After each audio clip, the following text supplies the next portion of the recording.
Hi, my name's Tony Henry, and I'm going to make a little video here about how to saddle a horse with a Western saddle.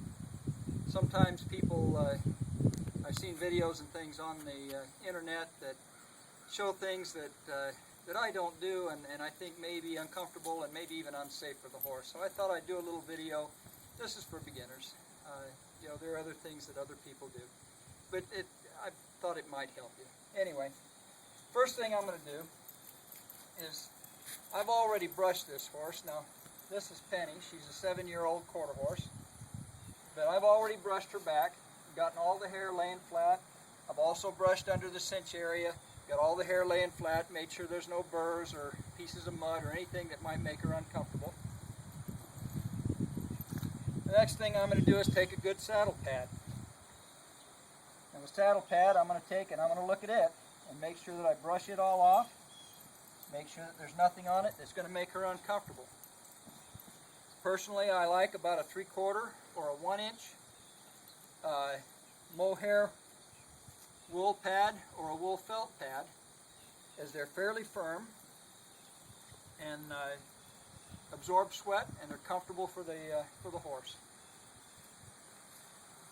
Now, when we put the pad on the horse, we're going to make sure we put the pad a little bit farther forward than it should be and then slide it back. That way we keep the hair lined up.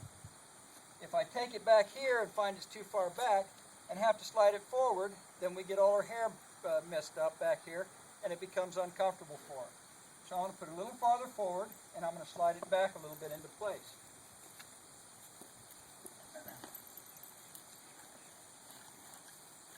Now when I take the saddle,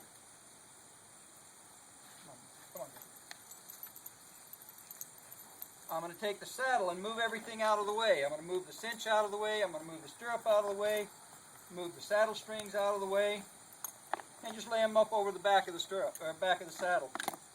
That way I can also look under here and make sure there aren't any burrs or sticks or bumps or anything that are sticking on the saddle that might make a lump under the saddle or on the saddle pad.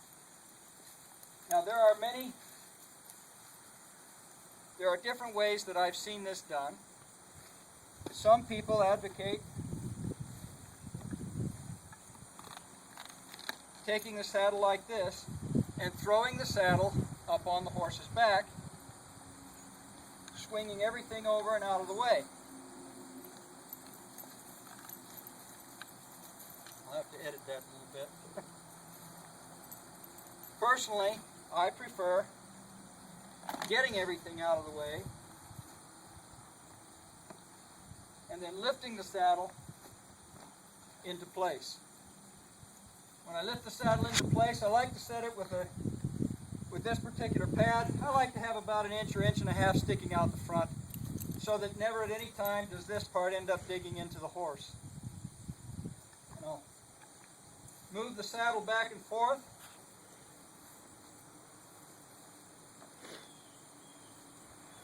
So that it settles in the right place on her back. There's a pocket there that corresponds with a place on the saddle that's about this location. And if you move the saddle back and forth a couple of good times, it'll actually settle into place where it should be.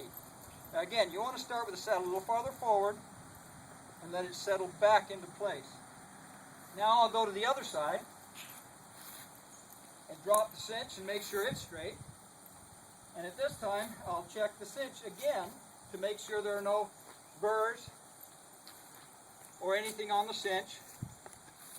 And then I'll drop the stirrup down and make sure that all the saddle strings are out from under the saddle.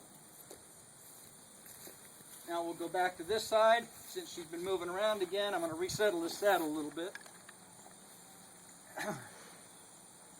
Now, with a horse that is well broke, you can do what I just did.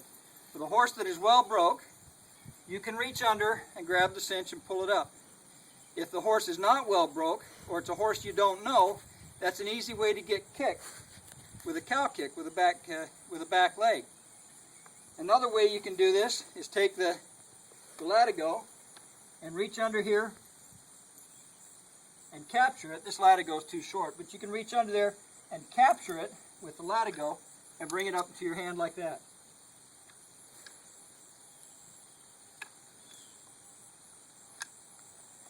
Now from this point, some videos that I have seen tell you to go ahead and pull that up snug and then start working up here. If the horse is green broke or not used to having a saddle, hasn't been saddled in a long time, that can cause a horse to jump and start moving. If they do, your saddle is likely to fall off. The horse can step on it. All sorts of things can happen. Saddles are expensive, so you want to take care of that.